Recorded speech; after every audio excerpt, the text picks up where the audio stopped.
Welcome to Seek, Go, Create. This is Tim Winders, your host. This is where we redefine success in leadership, business, and ministry. And one of the things we just love to do is share great stories, great guests, great conversations, and that is what we're going to be doing today. I'll get to the introduction of our guest and we will begin that conversation shortly. But before I do, I just like to make a request, especially if you're a first-time listener or if you've been listening to a few but you haven't connected with us outside of either the podcast or if you're watching this on YouTube or even on one of our social channels. We would love to have continual dialogue with you, or at least to continue the conversation. And there's a few ways to do that. You could do that on all of our socials. You could find us on Facebook, Instagram, LinkedIn, and on Twitter. We're Seek, Go, Create at all of those places. But what we'd love for you to do is to jump to seekgocreate.com. That's our web presence. You'll find detailed notes, detailed descriptions of all of our episodes and resources that guests mention. All of those you could find there. We have a page per episode. You can also listen into the podcast there. But what I'd love for you to do is typically at the top of the page, there's a bar that says, give us your email address and we'll stay connected. So give us your best email address so that you can stay in contact with us. We'd appreciate that greatly. And we won't blow up your inbox, but we will keep you updated on all the cool things that are happening at Seek, Go, Create. So today our guest is Aurora Winter, and she combines, I love this statement, the best of Silicon Valley and the best of Hollywood. I'm excited about having those conversations. She's a best-selling author, TV producer, media coach, ghostwriter, and successful serial entrepreneur. She uses her filmmaking expertise and neuroscience to help people communicate and get results. Whether it's raising 7 figures for a startup, negotiating for a raise, or enrolling a new client. If you have ever wanted to write a book, become an in-demand speaker, or communicate more effectively, you'll definitely want to stay tuned to this episode. Aurora, welcome to Seek, Go, Create. It's so great to be on the show with you, Tim. Yeah, thanks for being here. I gave you a little bit of warning, but my first question is I just like to kind of read the bio, but then I like to say, Aurora, we bump into each other. What do you do? If someone says, what do you do? What do you tell them? Well, I help people turn their words into wealth, wonder, and wisdom. I think so many people have at their disposal their breath, their words. And yet so often when people ask an ordinary everyday question like the one you just asked me, Tim, what do you do? The answer is, because they haven't thought about it. They haven't rehearsed it. They haven't composed it. So I love to help people solve that problem. And it can show up like a book, video series, a podcast, YouTube, or like raising venture capital or writing a TV movie or feature film. Yeah, now that's pretty broad. That's a wide net, and we're going to get into a lot of those in just a moment. But you mentioned a word that I don't think I saw. Maybe I did, because I've read your most recent book. We'll talk about that later on. And I looked at a number of the things that you do, but you use the word, and I take notes when I'm interviewing here. You use the word wonder. You use wealth, wonder, and wisdom, which I love all of those words.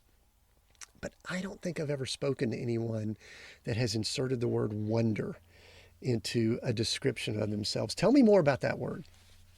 Well, I love the word wonder. And really, some of the time, we want to evoke wonder. So if you are a Silicon Valley entrepreneur and you've got a brand new widget that does something awesome, you're not necessarily immediately looking for the sale, but you want to show people like, wow, look at this. It can do this whole new thing, like Steve Jobs with the first Apple launches that he did. It was like wonder was involved. And I love helping people who are writing movies or who are writing children's books. And so we are evoking wonder. Now, sometimes that wonder can also eventually turn into wealth, but the first goal could be wonder. And, anybody who's listened to this who has not listened to Tim's first episode, I just finished listening to it. It's amazing. And it evoked wonder and awe because you were so real, you were so raw, you were so authentic. Your voice quavered even at several points because you were telling the whole truth and it was a little bit challenging. And that evoked wonder and respect in me. So I think, turn your words into wealth isn't doesn't really fully capture who I am and what I would love to contribute to the world. So turn your words into wonder, wisdom, and wealth more or less captures it. It's a good trifecta. Well, I love it for a couple reasons. Number one, I think they're all very descriptive. And just like you just mentioned with that word wonder, it especially someone like me, I'm wanting to ask questions about each one of them. And I think in many ways that's the way we would love to engage with people, is to just ask me more. I want to say enough, and if because truthfully, I'll just be a little bit blunt here. If you were to say that to someone, that you help people use words to invoke wealth, wonder, and wisdom, and they kind of go meh, whatever, that's probably not someone you're going to really want to interact with. Not to push people off, but wouldn't you agree? I mean, you probably get a ton of questions from that, right? Well, I love questions and I love what you're saying. I think another mistake that entrepreneurs often make is we don't want to attract everyone.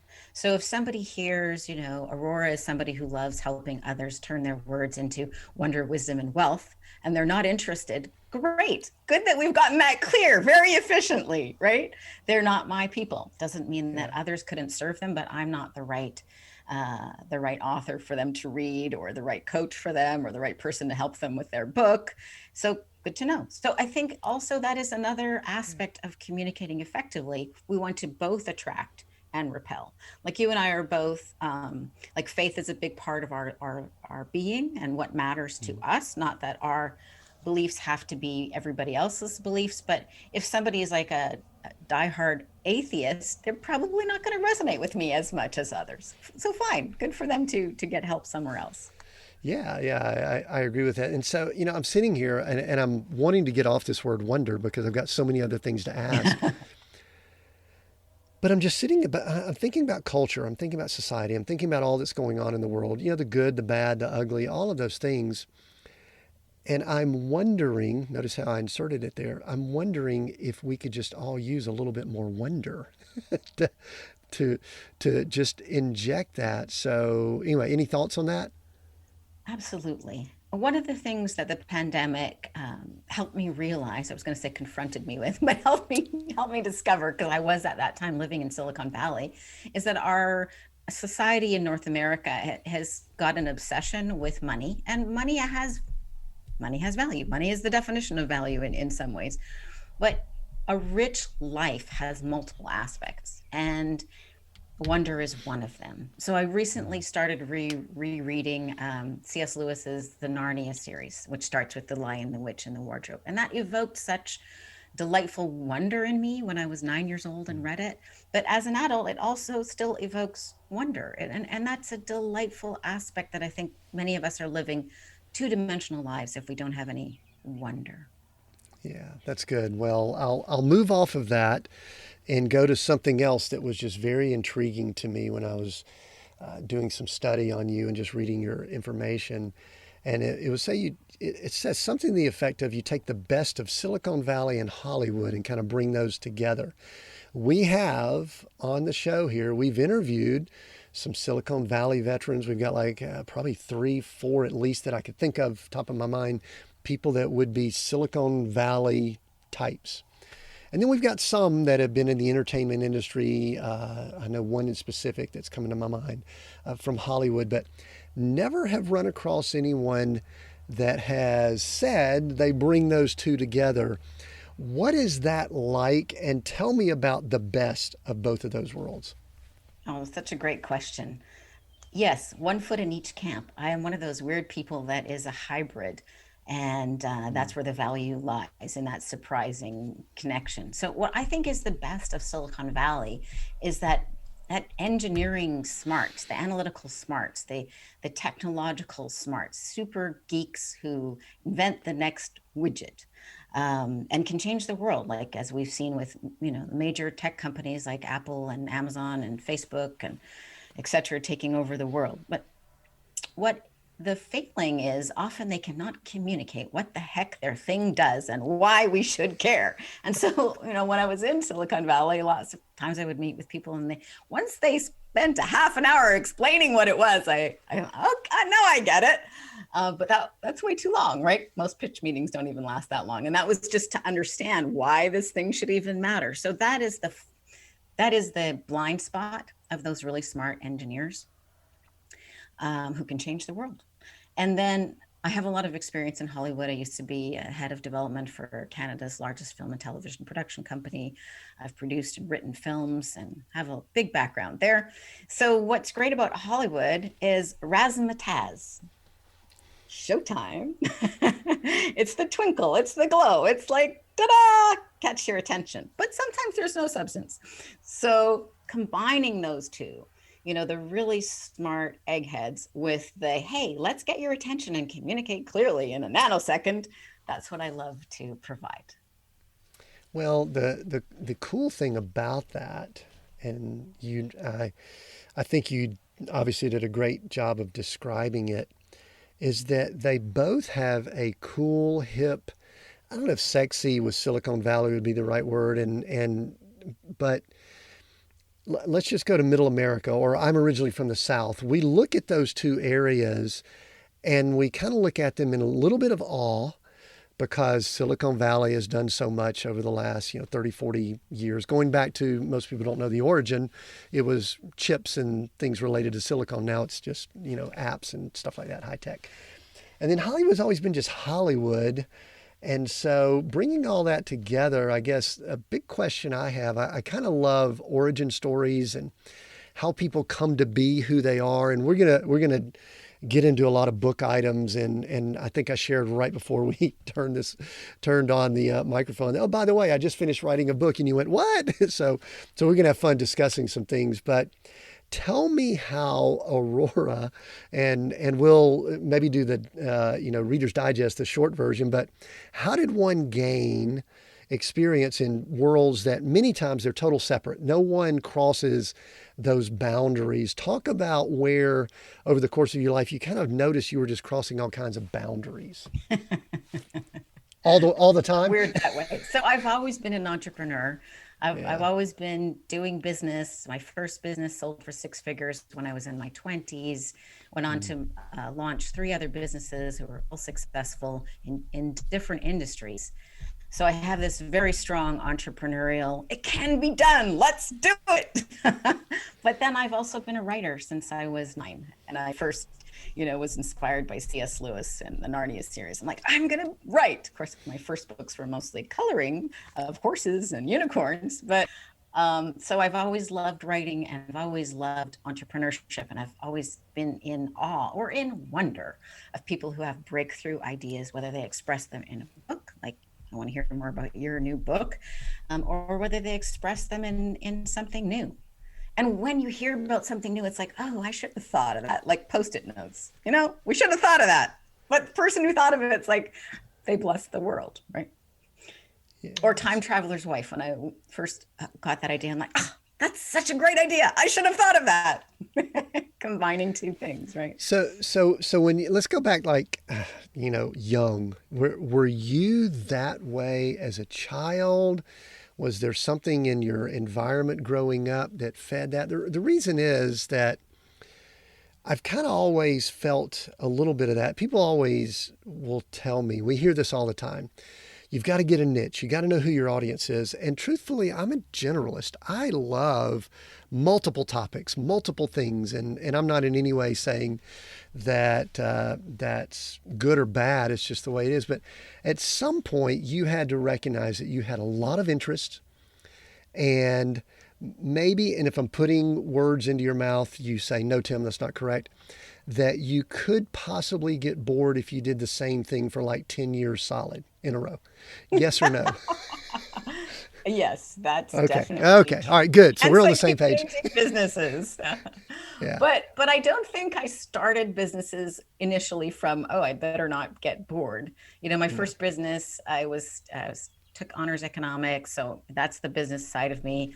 I was madly in love, young, newlywed. Okay. So we both had executive jobs. that sucked. No time to spend with each other, and nobody was going to implement all my great ideas because they take like forever and I want things done yesterday. So we started a business. So I was working as an analyst for a market feasibility company, actually studying where to put real estate. You'd know that from your background, right? So studying, population growth and where should you put shopping centers and where do you want to put the townhouses and the single family. So I had all of those analytical skills. So did a market feasibility study on what business can we start with no money. So we started a yacht charter business because my husband was a sailor. I was not a sailor. The first time I went sailing, I took a dinghy sailing course and then made the mistake of watching Jaws before the final exam. Needless to say, that was not good. But anyway, it was the only business that we could think of that we could start with no money. And kind of the rest is history. The first sailboat show that we went to, the old timers who were running successful charter companies or boat rental companies were like, those kids, they're not going to be back next year. We can see they are eating rice and beans. But that company grew from nothing to the largest yacht dealership in Western Canada. So we also started selling boats. And so it's just kind of like every time I saw something and then we implemented it. So we started selling boats because I noticed that at that time you could get a lot of tax benefits from real estate if you owned real estate and you rented it out. In Canada at that time, there were some really great benefits. 33 1/3 straight line depreciation, 7% investment tax credit. Anyway, bottom line, made it a good deal. And so I asked the $1 million question, I wonder if we can do that with boats. And after spending $20,000 with the lawyers and accountants, the answer was yes. And so we started a yacht sales company, but we did it differently by also providing, hey, you can charter your boat with our charter company. And hey, we'll set up the paperwork for you so that, this $100,000 boat really only costs you $30,000 after tax savings. So because I have a restless mind, I'm always thinking, how can I add more value? And that ends up oftentimes creating a 7-figure business because, well, anybody could have copied that idea. Nobody did. So we were the only people in Western Canada, or maybe Canada, but anyway, the only people in Western Canada offering to sell a boat with tax benefits. And that's kind of the story of my life. Then later, I started a film and television production company with a partner in London, England, and I was living in Los Angeles. And so I'm like, well, how can we add more value? So again, it was like, well, one person in England, one person in Hollywood, one person in Toronto to have Canadian content. And all of a sudden we could access pools of extra money and extra government benefits, and voila, more value provided, and therefore a successful startup. So a few things I've gotten 4 things just off what you just said that we may or may not have time to get into, but one of the things that you just said is intriguing to me. I heard in at least both of those situations something that I think many people would miss, and that is there is a level of detail that someone has to have to say we're going to look at how tax benefits can impact what we're doing, or that we're going to look at structuring a multinational film and production company. We're going to see where the incentives and benefits are. Is there some accounting or tax? I mean, where did that come from? That's a level of Aurora. That's a level of detail that some people are listening. They're going, "What? I don't even consider those things. I actually do more than I should, unfortunately." But where did that come from? I mean, where's that level of detail? Are you a numbers person? It's true that some people might be glazing over. So I want to emphasize that just ask the question, how can I add more value? If you ask the question, how can you add more value, different things will appear. And then you won't necessarily be competing head to head, whether it's at a job or whether you own a business. And I do also want to share that part of why I'm so passionate about helping entrepreneurs with their message is because what I just said a few minutes ago, which was the honest answer to your question, is really not the best answer. in terms of Ah, sales. Like when I, in all excitement, just like I did with you a second ago, Tim, explained 33 and a third straight line depreciation, 7% investment tax credit, people who wanted to buy boats were like, what is she talking about? yeah. I like her. She's clearly excited about it, but what does this have to do with me? Hmm. So that is $1 million idea. But the difference between $1 million idea and $1 million message is the $1 million message that finally launched that company and got the phone ringing off the hook was 5 weeks of sun, fun, and tax shelter. Hmm. So when we put that on ads or on the radio with a beautiful picture of people having fun on a sailboat, they're like, what? 5 weeks of sun, fun, and tax shelter. I still don't quite understand, but it sounds interesting. Let's call. And yeah, kind of went Well, there. you're tying things together because when you originally said it, you got the depreciation, you got this, it was just like, I don't think that's what they put on the billboard or the marketing materials. Now, I think you put it deep down in there, and when someone asks, hey, what's the deal with this tax shelter thing? You've got it. But I appreciate you clarifying that because, and I actually think that there was a story about that in the book I just read that you brought up. So I appreciate you clarifying that because some people would be sitting here, especially if they're that type person, and they'd be going, that's what I need to do to let people know. But that's not why people buy boats. I mean, listen, I've owned a boat and I'm the living example of it being like the second best day, first best day, whatever. It's like the day you get it and the day you sell it, because listen, the boat I had, we were just putting money in it and things like that. So, I mean, boats are an interesting thing. You just have to really enjoy them. And so I love that y'all were able to tie in that tax Well, thing, see, but that's very interesting. Like it took me a while to realize, oh, people just want to buy the boat, and all of these things that took me so long to cook up are just an excuse, a mm, rationalization, or yeah, a way to present it to their wife or their banker. But that's fine. It's another way of adding more value. So, for example, now I help people. Some of the times I help people, publish their book, and I'm still restlessly always asking, how can I add more value? So I looked at how it's normally done, and I saw a bunch of problems, and I've solved them, or many of them. And yes, there are tax benefits if you're in Canada, but never mind that. The way that books are typically done, a journalist or a writer, such as myself, would interview an expert, such as you, and we'd get your story, we'd ask you a bunch of questions, and then that would be transcribed, and then it would be put into a book, and then, be shown to the person whose story it is several times, have them check it, and then after a long time proofreading, editing, polishing, book layout design, you've just gone through this probably, Tim, then you end up with a book, oh yeah, maybe 2 years later. But then people have to talk about their book. They have to go on podcasts and get on radio, get on TV. So most of the time people make their book and then they go, oh, I need media. I better get on podcasts. I need media training. And then they do that. So the whole process right. takes like 5 years. So I thought, well, why don't we just compress all of that? And I will interview you on podcasts that will give you media training as I am discovering your story. And then you get a book, you get the podcast, you get the media training, and it's all done, in a fraction of the time. And it's a lot more fun. And people are writing through this process 8,000 words an hour. Well, that's Yeah, unheard of. They've even a fairly decent writer cannot usually crank out 8,000 words in a sure. day, let alone an hour. Right. So it's not always about tax savings, although if there are tax savings, let's Yeah, find them. yeah, yeah. It's also about seeing what are the things that are just done normally, and maybe that's not the best way. Yeah, and we'll move along from the tax savings. I promise no more questions related to that. Thanks, But Tim. Your listeners, thank you. yeah, you mentioned earlier.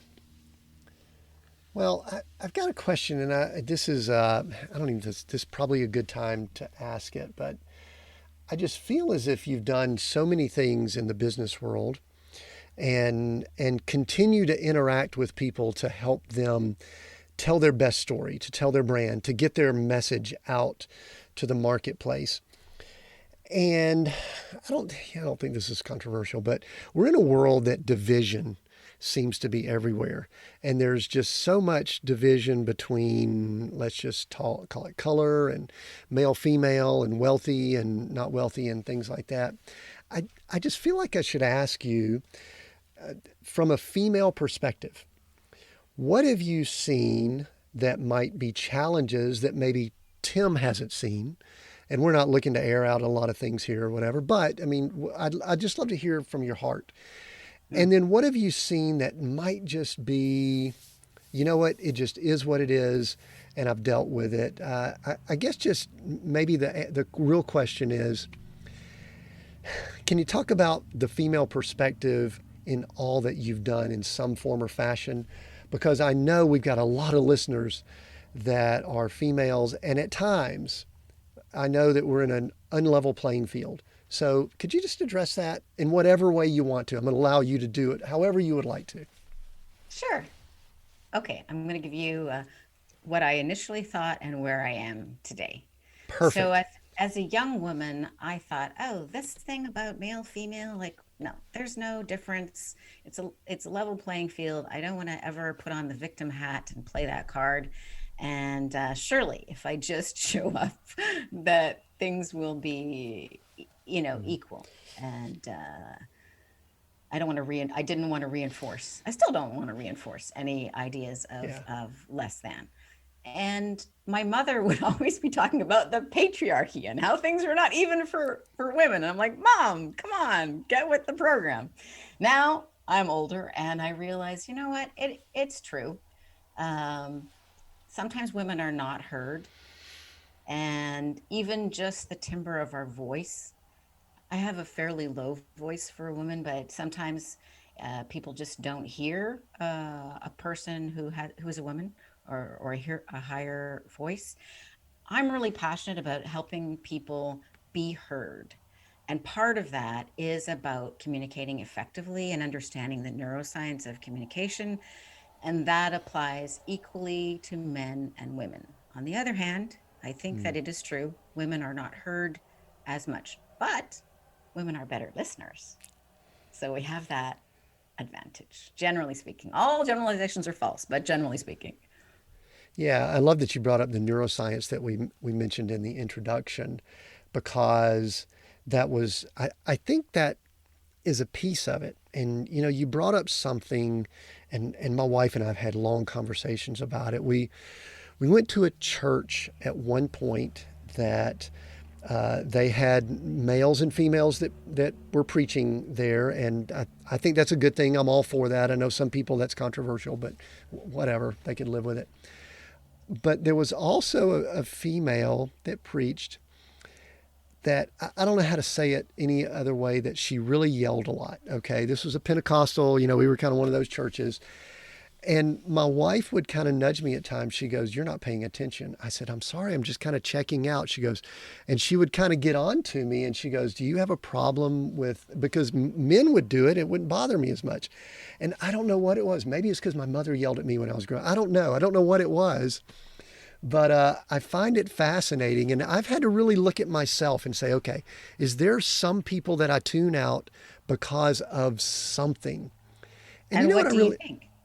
Do I, you? I, Do you I think? think, I think I might. And you know what? I think we may all do that to some extent. Hmm. And unless we ask the question, we won't be able to really break down those barriers. What do you think? Well, I think women are used to having long conversations with their girlfriends. And that's Hmm. lovely when you're talking with your girlfriends, but it can lead to too many words, too verbose. And so get to the point. So the neuroscience of communication, it breaks it into three steps. And when a Okay. woman is communicating to a man unaware of the neuroscience, she may be talking to discover what she wants to say. And that's fine if it's your husband or your son. But if you're speaking to a congregation or you're speaking at a leadership, at your work, uh, do that before so that you know what it is that you Yeah. want to say. So women oftentimes we're still discovering what we want to say, and that is a burden for the listener. But if you know what you want to say, then you need to filter it through just three steps of the neuroscience. And as you read in my book, Turn Words into Wealth, many smart people, like Silicon Valley people, they send an Excel spreadsheet or the verbal equivalent of an Excel spreadsheet to another smart person, thinking, okay, well, they will just download that verbal equivalent of an Excel spreadsheet. And that's not how communication works. So, you need to first understand getting the attention is first. So that our ancient croc brain is like the crocodile that's in the moat of the castle, and you're trotting up on your horse. You've got an important message for the king and queen, but you can't give it to the king and queen. You've got to get past the moat and the crocodile. So what does that look like? That looks like 5 seconds of what's the point? What's in it for me? That looks like 5 weeks of sun, fun, and tax shelter. That looks like turn your words into wealth.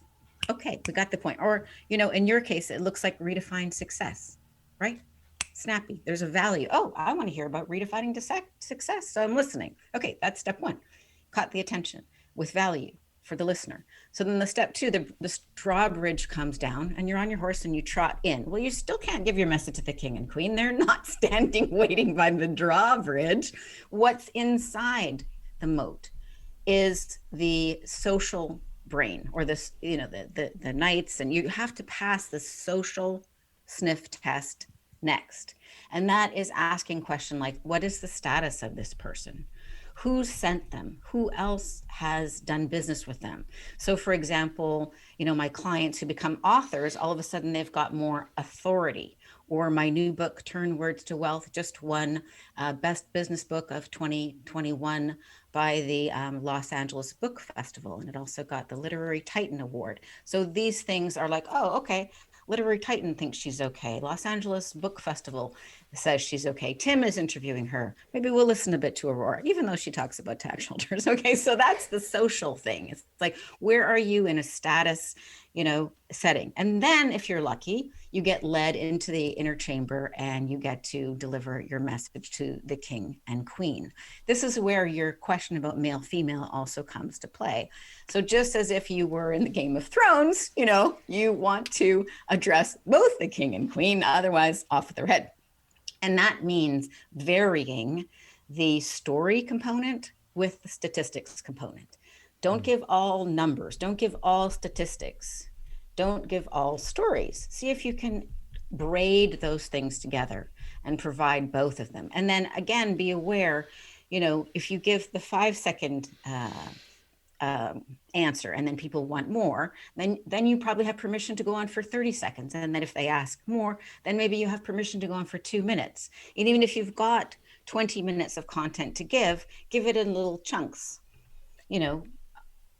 hopefully like you're seeing with me with Tim, except for the answer about tax shelters earlier, where you're all excited.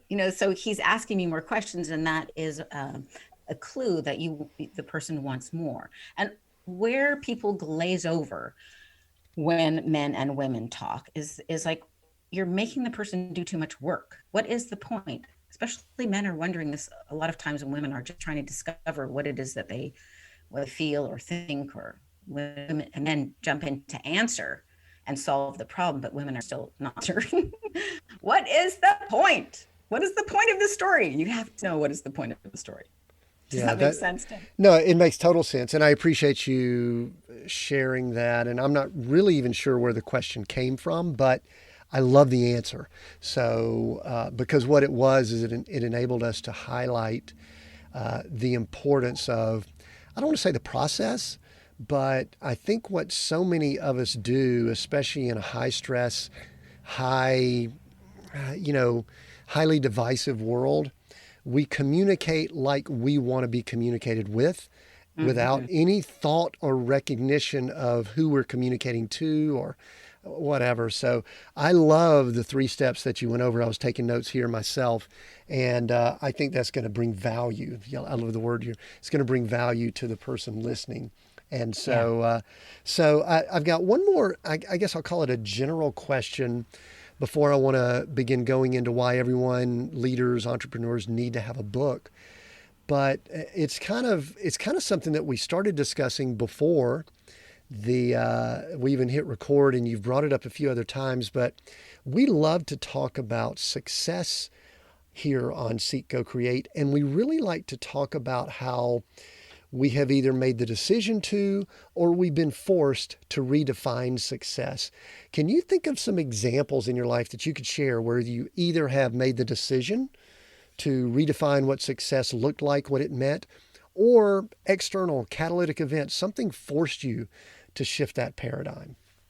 Well, I've had both the catalytic events and the more recent events. I'll share the pandemic because that may be more uh, relatable for the listeners today or the audience today. You know, I have been in the habit of hosting like 3 or 4 events per year. My last event was February 2020 in San Miguel de Allende, Mexico. It was a midlife reboot. It was awesome. It was fantastic. And I'd planned to do a Phoenix Rising writers retreat next and coach training retreat. And of course, I had to cancel all of those events as everybody else who's in the event business. So then I asked myself, and everybody can be well served by asking themselves these 3 simple questions, especially when you're pivoting. What am I really good at? In other words, what have you spent over 10,000 hours doing? What have you got some level of mastery? So what am I really good at? And then filter that by what do I love to do? So I'm really good at tax shelters, but I don't love to do them anymore. But I love coaching and helping people. So, you know, important to focus on what fills you with joy and energy. And then the third question is, who is that worth the most to? So when I needed to pivot my business because of the pandemic, I thought, okay, well, what am I really good at? Writing, coaching, publishing, storytelling, a lot of experience in film, television, and writing. I've written 6 books, a whole bunch of screenplays. Who's that worth the most to? Well, it's worth the most to people who are raising capital or people who want to write books or leave a legacy. And, so I filtered through that and I tweaked my business to allow more one-on-one VIP coaching and have a whole process for somebody who would just like me to see them all the way through creating and publishing and promoting their book. And I'm super happy and it's working great. So that's a recent example. Right. And one quick question on that. And this is one of these questions that it really isn't an answer, but I think it helps us to reflect. Mm-hmm. If there had not been a pandemic or some type of an event that shut the world down, and going back to February 2020, which is not that long ago, actually, what do you think you would be doing today had that event not occurred? Have you put any thought into that at all? Well, I was in the process of on the cusp of raising capital for this business idea that I had, which is related to what I'm doing now, except I'm doing it the VIP hands-on way rather than the Silicon Valley, let's automate this and turn it into an app way. So that opportunity is still there. But I'm not living in Silicon Valley right now. I chose to move back to Canada where my family is in British Columbia. And who knows what the future holds, right? You also asked, when did I make a choice that was cataclysmic? So as you know from reading my book, Turn Words into Wealth, Tim, my husband died suddenly when he was 33 and our son was 4. And so I went from being rather cozy as a wife and business partner and having a young child and starting a fledgling screenwriting business because I always wanted to be a writer and I was writing and I was actually at that time being paid to write my very first screenplay for money, which became the TV movie Eli's Lesson. And then my husband died. So, okay, all of a sudden I have no husband, I have no best friend, I have no yacht business with him that I can run. I don't even know how to sail barely. And so I needed to shift. And what happened through the grace of God, really, because it was like so many coincidences, is I got invited to pitch the movie I was writing at the Banff Film and Television Festival, now the Banff Media Festival. And so I practiced and worked on my 20-minute or less pitch for the movie I was writing. And that was a televised pitch. So I spoke to about 600 film and television producers from Hollywood and from around the world, including Canada. It went really well, and it ended up in a bidding war, and my agent was fielding offers on my behalf. And that 20 minutes changed the trajectory of my life. So, it led to six figures. It led to a cool career in film and television. Before I had my own business, I was well paid to work in the industry for Atlantis Films and Porchlight Entertainment. And that's part of why I wrote Turn Words into Wealth. I think we spend so much time perfecting our products or services or working on, I don't know, Google ads or Facebook ads, but we don't really consider that good luck is when preparedness meets opportunity. And I had put a lot of effort into preparing, but the time that I was, on camera was only 20 minutes, but it changed everything. And so that I like to help others, do that. Now, I did not really choose that proactively from I could see how I need to change my life. I was like friggin' desperate. I was do whatever opportunity came my way. And I had no clue that it would work out. But it later was turned into a documentary called The Big Break, and it aired on national TV. And it was used to teach the art of pitching in the Banff Film and Television training program. So I guess it was not a bad pitch. Yeah, I mean, and I remember reading that what a significant event that was. And also it's interesting to me how that, I guess, developed from something that would have been a very negative, traumatic situation, losing your spouse. And we ask the questions, we don't ever know the answer to these, is would we have been propelled into that situation, the preparedness, being ready for it, even the mental aspect of it, if it weren't for some of the tragic events. Not that we embrace those tragic events, but it is interesting. And that's probably where faith and other things come in, that we could go down that path, but we're not going to, because I want to kind of use that to bring us back to the question that I think you're going to be able to bring a lot of value to the person listening and me also. And that is, why would someone want to have a book? And I think you make the statement, I think you present the position that every expert entrepreneur and leader needs a book. Why? Tell us why that is, and then we'll get into some of the details of the book as we begin. We've got a ways to go, but as we begin to wrap up here. Okay. Well, what is the definition of a leader? Right? A leader is somebody who has something to say, who has something to share, who has something to provide to their followers or their people in their company or their people on their team. So most people will be saying over and over the answers to the frequently asked questions. They'll be over and over sharing from their heart. And if you can put it in a fixed form, like you shared from your heart in the first episode, please, listeners, go back and listen to his origin story. It's very moving, but it's captured in a fixed form. And so you do it once, and thousands of people, millions of people can listen to it. Having a book is even better than that. A podcast is kind of like a newspaper or a magazine. Mm-hmm. It is good. It's in a fixed form, but it's kind of like, what's the recent podcast? We want Tim's podcast from today, not from yesterday. But a book is something that is more like a seed, and it's part of your legacy asset. So every entrepreneur and leader would benefit from a book for two purposes. One, to share their message one to many and leverage their time much more effectively. And two, to change the framing of the conversation. So they're not just seen as another entrepreneur with another widget or another da-da-da-da-da. They are, oh, you are the expert with the book. You've written a book. The root word of author is authority. And so it doesn't take, like my clients who are dentists, I help them write their book, Keys to a Healthy Smile After 40. Their business went from 1.5 to $6 million, partly because of their book and getting clear on their message and doing the right book that attracted the right client for them. So that's the benefit of the MBA with the writing, because before writing their book, I'm like, tell me more about your business. Who's your ideal client? And they were attracting business the same way most dentists do, with free checkups.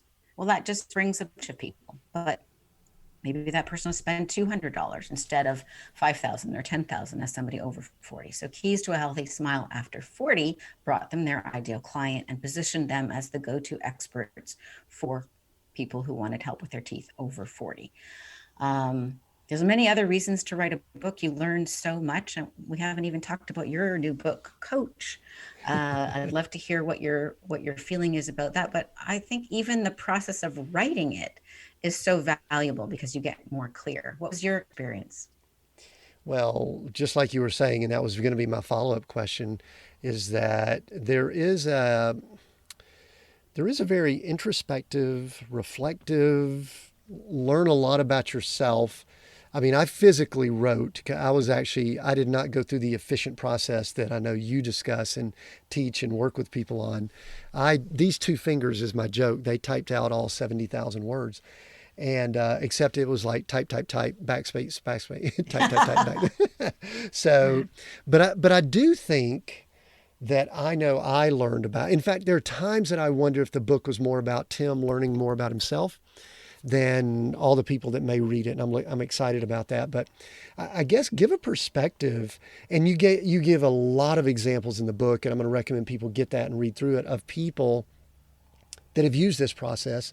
But give your perspective of the value of writing for the person that is the author writer or the person involved with the process.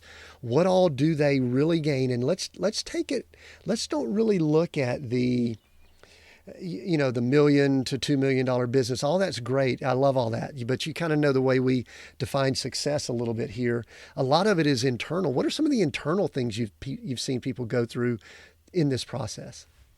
Well, it's really interesting. I can give an example from myself and also from a client of mine. So one of my clients, Xander Sprague, we're working on his book, which is titled Epic Begins with One Step Forward. Well, when we started working together with the interview, podcasts like episodes that then turn into chapters, he didn't have a title. He didn't know really what his book was about. He kind of sort of knew. But in the process, like the quality of the content can depend on the quality of listening. So as I'm really listening to him, pulling it out, it's like, I don't know, the divine energy flows or consciousness flows, or there's an on switch, whatever way you'd like to think of it.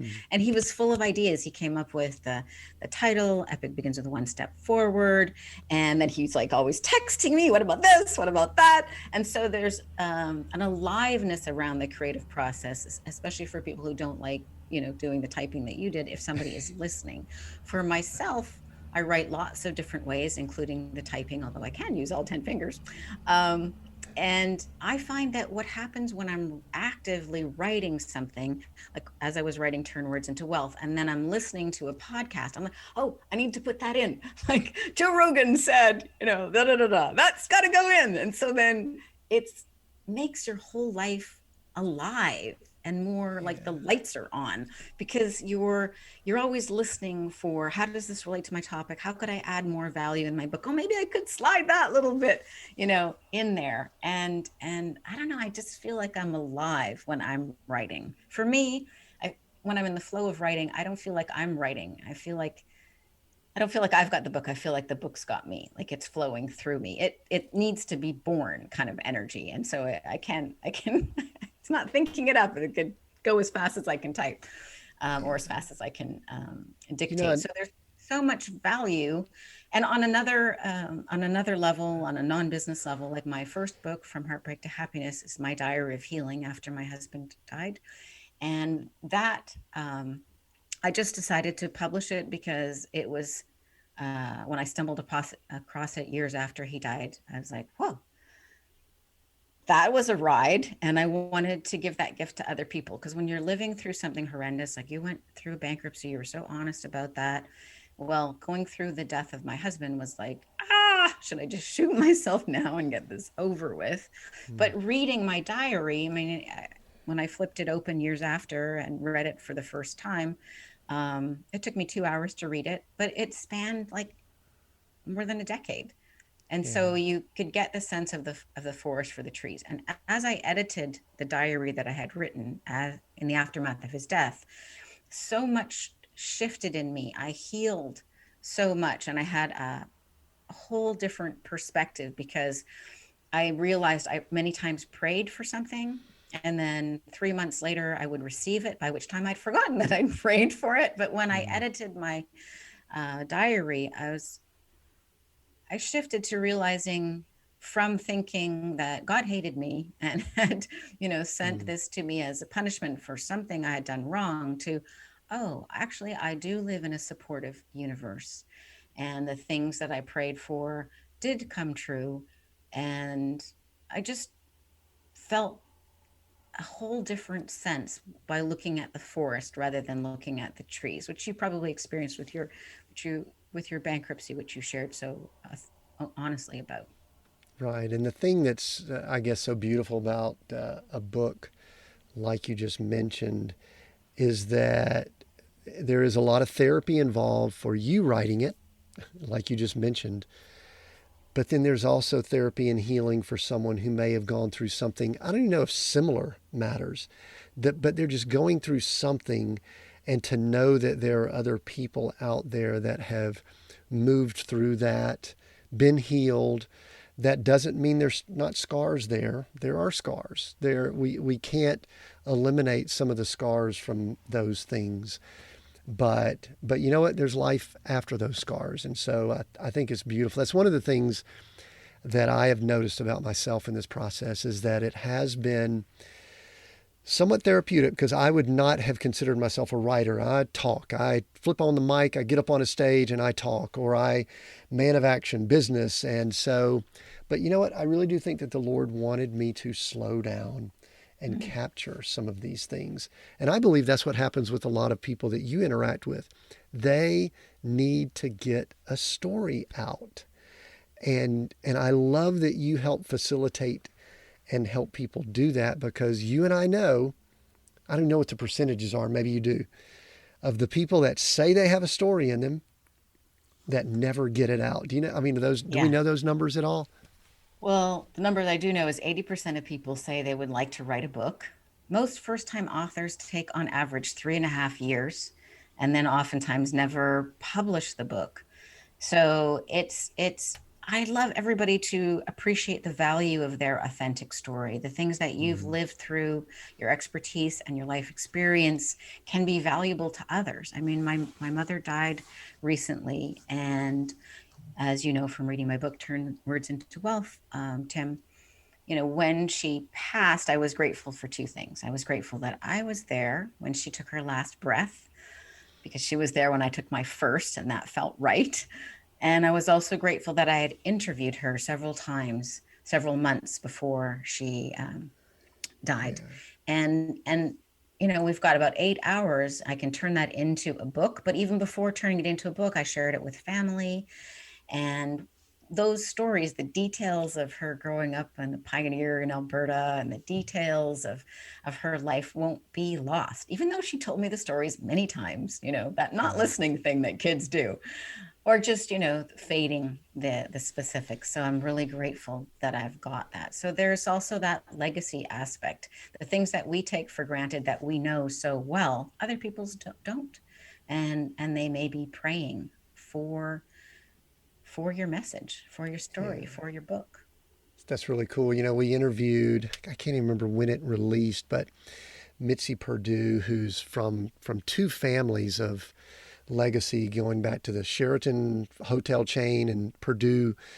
She would married to Frank Perdue, and she said that on one of her sides of the family, that part of the legacy that's required is that before people turn 60, they have to write their autobiography, and it Mm. goes into whether it's published or not.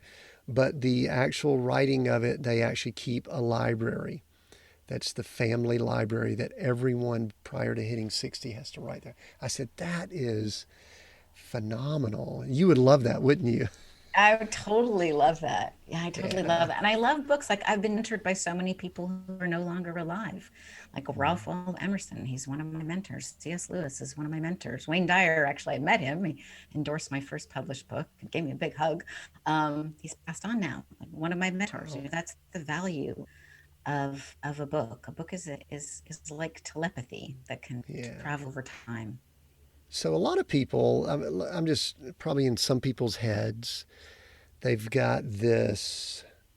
Yeah, but a book would be for, and you actually give some good examples of this in your book also, that it would really be for celebrities or people that are already in a position of, they've got followers, they're influencers, but you make a pretty good case, I think, on both sides of it. I mean, if you've got some influence, use it. But how would you respond if someone says, I don't really have a lot of influence. I wouldn't be considered a celebrity.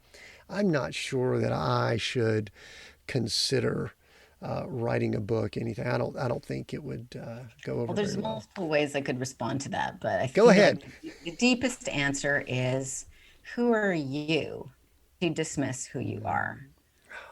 And who are you to let your ego be dictating what you create? Like, creation is big word for me. My three go-tos are create, connect, and contribute. So we have the create book word in common. And what is creation? Well, I feel like we're little droplets of water in the ocean of God, or unified field, or the universe, whatever word works best for you. So Mm, do your little job as your little droplet of water, your little mm, droplet of divinity, your little droplet of creation. And maybe a book is not what you create, but don't not create it from the who am I and who would listen to me, because somebody needs your message. When I published my first book, I really thought it would only help other young widows who had young children whose husbands died suddenly right in front of them. And that mm, book helped change the lives of people who had lost pets, who were on their own deathbed, who were mm, fired from their job. I had no idea. I didn't know. The emotional journey that I went through was similar to the emotional journey that they were going through.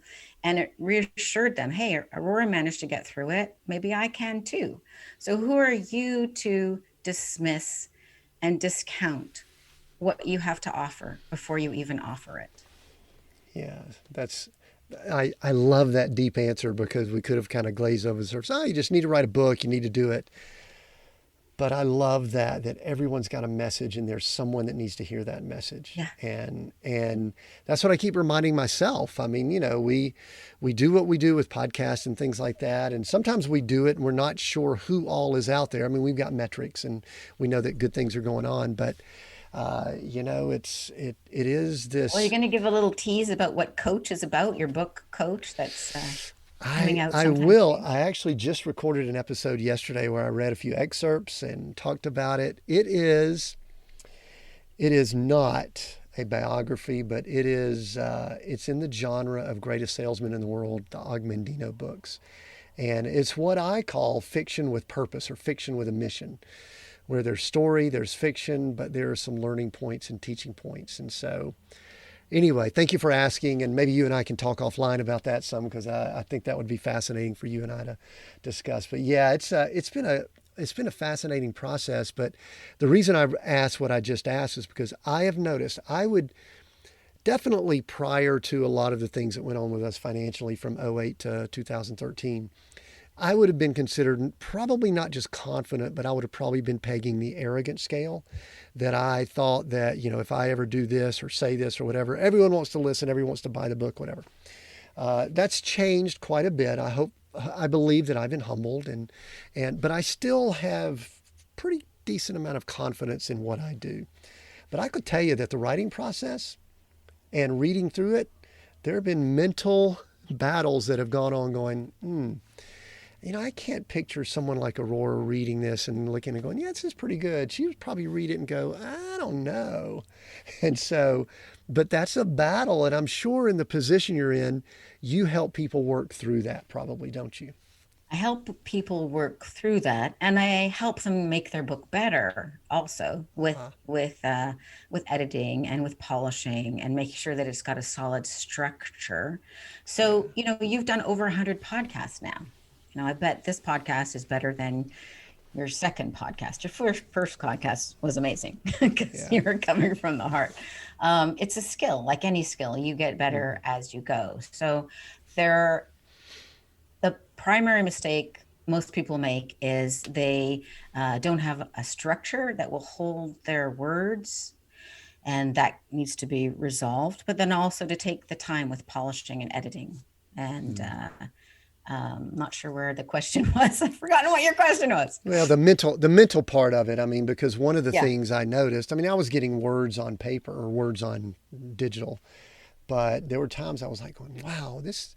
Do I really want to keep doing it?" Oh, One of the let me things, talk about the mental part. Sorry. yeah, well, one thing about it I want to say, and maybe this is a piece of it, is that I really love the speed of your process because I think speed can eliminate some of those demons from messing with your head. But I think you're about to say something else, so you could address speed or whatever you want to on that part. Well, speaking of speed, yeah. So when I work with my clients, we spend quite a while getting the structure right, making sure Mm-hmm. that what they want to say, what the theme is, that it's going to achieve their goals, and we structure out the story quite a bit. But Mm-hmm. then we know what we're going to cover in any one of these, mock podcast episodes, and then they get 8,000 words per hour, and then it's transcribed, and then we've got the messy first draft. So that's really fast, and that really helps because then they're not wondering what they're going to say. I mean, like in this conversation, you can't really spend any time, much time, thinking about what you're going to say. You just respond to the question, and it's super fast, and that keeps an aliveness to it. Whereas overwriting can happen otherwise when you're working by yourself, perhaps, and you keep fussing with the same sentence until you beat all the life out of it.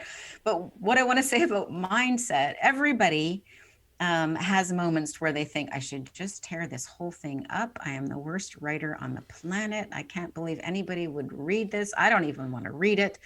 In fact, a story about that is Stephen King, back before he was like the famous Stephen King, while he was still writing and he was getting published in, little sci-fi journals. He wrote 4 pages of an outline and then he crumpled it up and he threw it away. He thought, that is the worst. I can't even believe that I wrote that. Shit. Fortunately, his wife pulled it out of the garbage can and smoothed the crumpled paper and read it. And she said, I think you have something here. You should probably carry on with that. And he's like, really? No, she said, yeah, you should carry on with that. So at this time, he had a full-time job, and so did his wife, but they were barely eking it out. They were, I think, living in a much more modest trailer than you are in, a beautiful one there. And he was working at some horrible job with blue collar job, like cleaning up oil or something horrible. But anyway, he wrote it, and his agent was always calling him with rejections. So, and this is back in the day with the corded phone. So his agent calls, says, "Are you sitting down?" He's like, yes, but the chair wasn't close enough. So then the agent said, okay, I have an offer for that book that you wrote. He's like, okay. He's like, are you sitting down? Yes. And he said $600,000. And it was Carrie. And he just like slumped to the ground. He fell to the ground. That was more money than he could ever imagine. Like $60,000 would have been life-changing to him at that point. And every writer is like that. If you're having a bad day, you'll probably, dump a bunch of stuff that's really good. If you're having a good day, then you think stuff that's maybe not so good is good. Like, you cannot judge your own writing. So just be the channel, get it down, and don't start rewriting and editing. Just be the channel, get your first draft down before you start chopping up what you've got.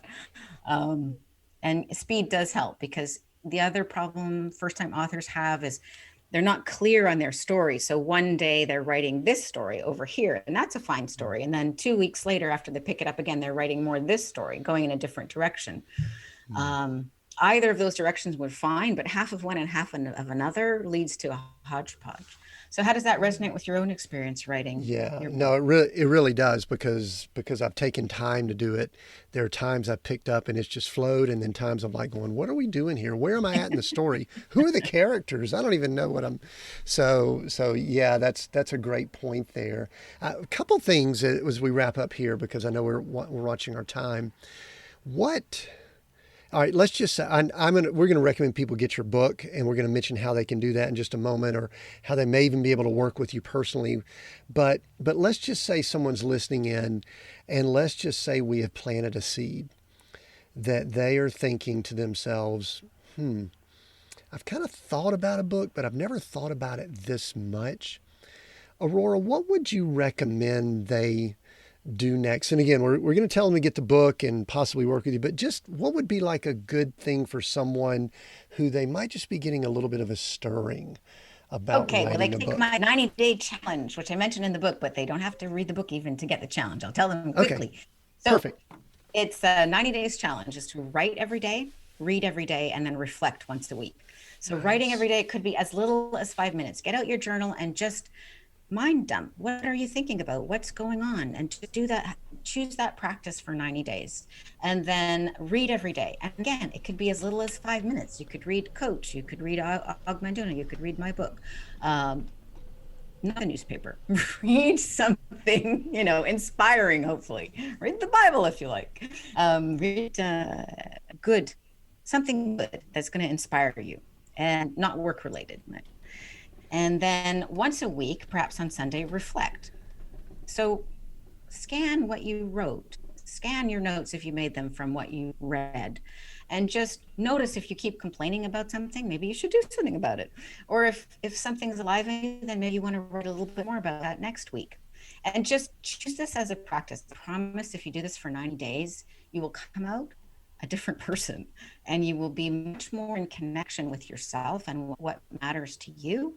And out of that, you will have clarity if you do want to write a book or you want to start a podcast, you want to start a business, you want to leave your husband, you'll have a lot more clarity. I'm joking about that, but you need to talk to yourself. We need to have relationships with ourselves first. And journaling is a really great way to do that.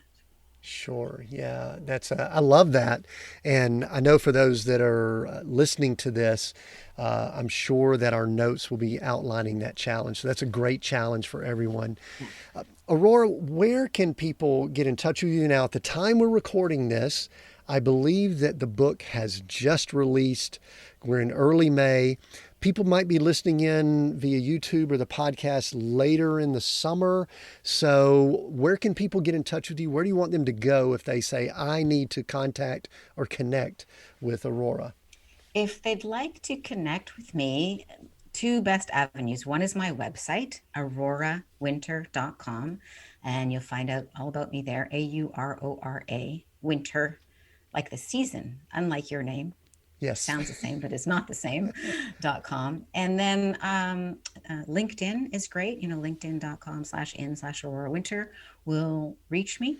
And of course, you can get my book wherever books are sold, on Amazon, on Kobo, on Apple.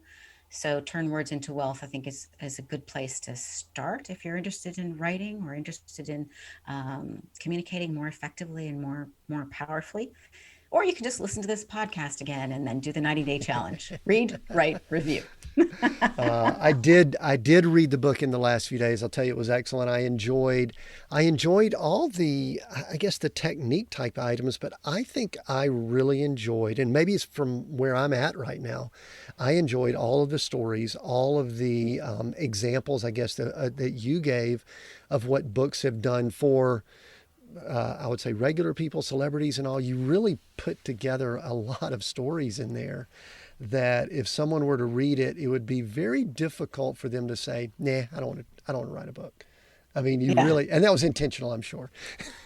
Thanks, Tim. There are lots of great stories. I think most people have no idea how authors actually make money. And the book Turn Words into Wealth shows you a bunch of different success models and gives examples from David Goggins to Tim Ferriss to my clients, how they have used a book to take their business to the next level. I did. I love the chapter where you go through the different business models. I'm kind of a business model junkie myself, going way back, and I'm sitting here reading it, and I'm on my my iPad, so I'm kind of highlighting, going, ooh, I kind of like that, and I'm looking at that, and also, anyway, excellent job, Aurora. Thank you for sharing that. We'll make sure we include links down in the notes or in any of the platforms that we're including the podcast or the video on. Aurora, I gave you a warning for this, and you sort of gave us clues as we went through this, but seek, go create is who we are. And I like to ask my final question, one of those words, you could choose one over the other two right now, currently, which one of those words means more to you right now than the other two? No question, create.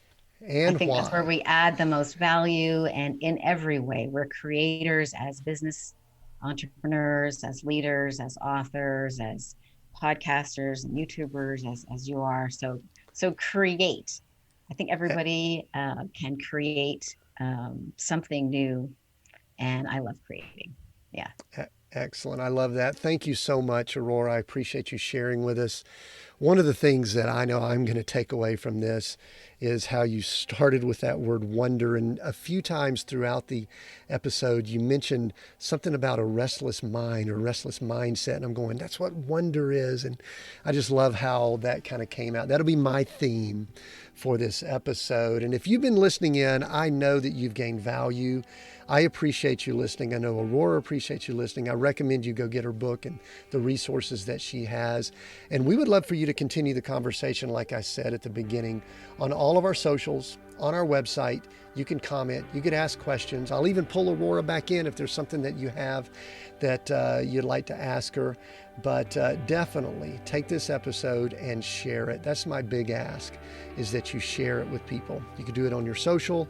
You can take a picture of the podcast art and share it, but just share it. We appreciate you doing that. That is how people find out about podcast. Everybody says that's the number one way that people listen. So please share it. And until next time, we have new episodes every Monday. Until next time, continue being all that you were created to be.